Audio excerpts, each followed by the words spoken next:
right, guys, now for the fun part, right? You've done the listing presentation, you've done all the preparing for it. The pictures are ordered, it's on MLS, you're communicating with your clients effectively, and now you're receiving offers. So how do we communicate our offers or the offers we've generated to our selling clients? Number one, as soon as the buyer's agent sends one over, make sure you respond to that buyer's agent. Be excited. Let them know you're excited for the opportunity to work with them. So, hey, Jane, thank you so much for the offer. I can't wait to present it to my client. I will do that as soon as possible. If you need anything in the meantime, just let me know. Looking forward to the opportunity of working with you, right? Then, guys, what I always did is I always printed out the offers. I would highlight the things that excited me about the offers. I would circle the things that would make me nervous about the offers. And I really studied it to make sure I didn't miss anything. And some of the offers, agents get a little bit tricky and they try to hide washers and dryers and refrigerators in the offer. We've all bought a refrigerator, right? Because sometimes we miss it in the contract, or home warranties or whatever else that is. So make sure you study and review the offer.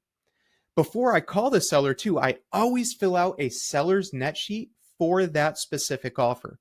And that way I can present that to them as well. Now, guys, one of the biggest mistakes I see agents make consistently is that they just they forward the offer to the client and say, let me know what you think.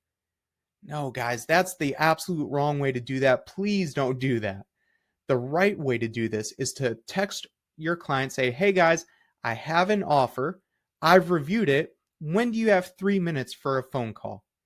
Please, please, please do not just blindly send an offer over to a client before you can speak to them, right? Because guys, if you just send over an offer before speaking with your client, sometimes they can misinterpret the offer, right? There's a lot of things to the offer outside of the purchase price, right? So imagine that the purchase price comes in $10,000 low, right? So initially, straight off the bat, they see a $400,000 list price and a $390 offer. They're going to get emotional and be like, oh, no way. But what if in there's no buyer side commission? And they're still netting the exact same as $400,000, right? There's 100 different ways that still might make sense for them. But if they just look at it because they don't have the trained eye that you guys have, they may just become emotional. It might be tough to reel them back in to logical thinking, right? We want to prevent that emotional reaction and be able to have a logical conversation. So never just text over, hey, purchase price is 400, closing costs are this, and closing date is this. That's not how you do that. That's not what a professional real estate agent does. It's legally risky. Tone is often misinterpreted. And like I said, sellers often panic or make emotional decisions without the full context. Always have those conversations via Follow Up Boss or in person, right? Why is it so important to do it in Follow Up Boss? Obviously, because it's recorded. You're going to present the information 100% right, and that way it's in there for life. And if there's ever any issues, we can go back to that phone call. So when you're going over the offer, obviously you're talking about all the important contingencies, financing type, termination fee if your state has one, inspections, closing costs, commission structures, all that good stuff. Make sure you're presenting all of that to them. And again, make sure you're completing a seller's net sheet. Now, before I even called the sellers, I would call the lender on the pre-approval just to make sure that it is a legit pre-approval. Guys, the reason why I do this now is because on my own personal house about 4 years ago, I received an offer. Everything looked great. The purchase price was great. The closing costs, there was none of. Like, it was perfect. It was a great offer. I looked at the pre-approval quickly and it was like, yep, that's a normal pre-approval. And we went under contract.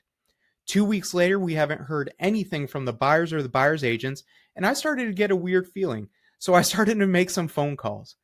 I called the lender, the phone number on that pre-approval, and it was a gentleman who was very, very clearly not a loan officer from the conversation I had with him.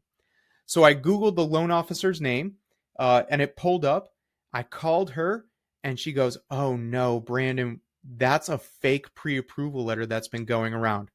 Guys, on my own personal house, I received a fake pre-approval letter.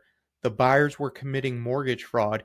And the FBI actually started to investigate them. It was a crazy situation, but this is why it's so important to call every single lender on every single pre-approval for every single offer you get to confirm that it's a legit pre-approval, right? Ask some questions around that.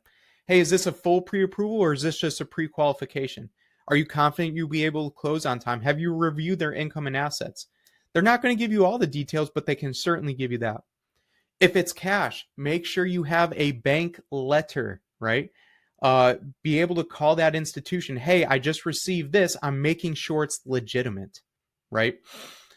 So that's always important to do. That's going the extra mile. And that's being a fiduciary for your client, providing reasonable care to ensure that you're presenting them the right kind of offer. All right.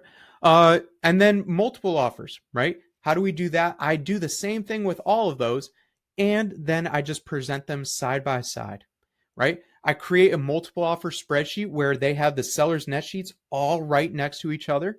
And I used to rate them one through 3, right? I picked the top 3. When the market was crazy and we were getting 10, 15 offers at a time, I would go through and say, hey guys, here's my professional opinion on the top 3. I'm going to present you all of them.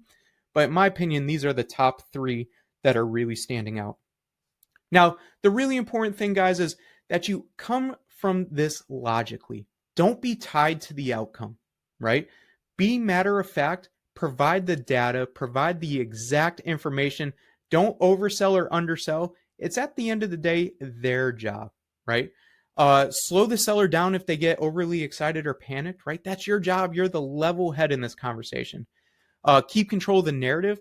They look to us for the clarity, and document all your conversations and follow up, boss. I promise you that's going to help you a long way. So guys, that's how I recommend presenting offers to your clients.